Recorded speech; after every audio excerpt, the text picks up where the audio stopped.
lantern illuminated two towering stone monoliths. He made his way towards them and saw that they flanked a decorative archway, which resembled an Egyptian temple. His mouth felt dry as he noticed an extremely faint light shining beyond the archway. Stepping forward, he peered into the darkness, and his light fell on a stone avenue lined with doorways to the tombs. He would have to walk along the avenue to find out where the light was coming from. "Hello?" he called again. His voice echoed loudly in the enclosed space. There was no reply. He filled his chest with air and breathed out slowly to calm his nerves as he walked beneath the archway and stepped into the avenue of silent doorways. The flickering light grew stronger as he crept towards it. Chapter 1. I guessed the man in the bowler hat was a detective as soon as he approached me. I had just left the reading room at the British Museum and was hurrying down the steps to catch an omnibus that would transport me home.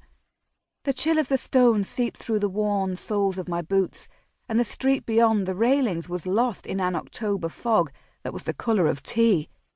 I wanted to get back to my lodgings before the weather worsened and my feet grew colder still.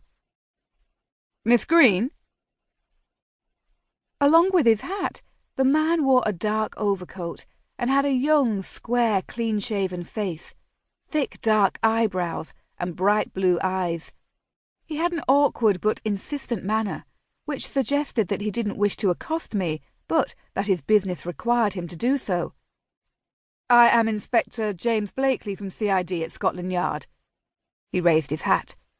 "I need to speak to you about an unfortunate incident." "Am I in trouble?" No, of course not, Miss Green. It is in your capacity as a news reporter that I call upon you for help." "I am no longer a news reporter. The Commissioner of Scotland Yard saw to that." He cleared his throat. "So I understand, Miss Green. I do apologise." "I appreciate your apology, Inspector. If only it had the power to change what has happened." "Perhaps I could speak to the Commissioner about it." "Perhaps you could. Would he listen to you, do you think?" I couldn't imagine Commissioner Dixon paying much attention to a man I assumed to be the most junior detective at the Yard. "I can try."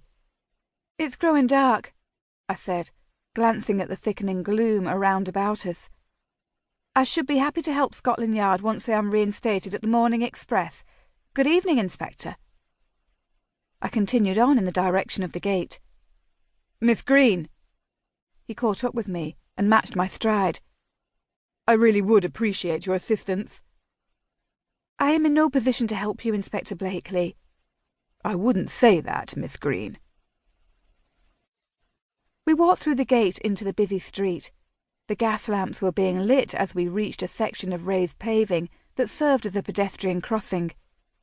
"Miss Green, you are one of the few people who can help with this most unusual case."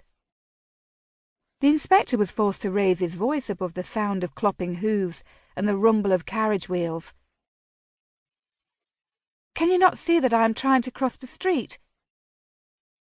A hansom cab emerged from the grimy brown fog. I waited for it to pass before skipping out onto the crossing, avoiding the flattened patches of horse manure as best I could. "Miss Green!" We reached the pavement by the Museum Tavern. "Are you still following me, Inspector?" "Miss Green, it is most urgent that I speak with you. It is regarding the actress, Lizzie Dixie. She has been murdered." I came to an instant standstill. My ears felt as though they had been boxed. I stared at the young inspector and turned his words over in my mind. "Lizzie Dixie? But it's impossible. She drowned years ago." I paused to think. 5 years ago, in fact. "So we thought." "But she did, on the Princess Alice." "Yes, Miss Green. Now you must understand why I need to speak with you." He took my arm and hurried me through the swing doors of the tavern before I could present any argument. "We can talk in here." The air in the pub was heavy with pipes.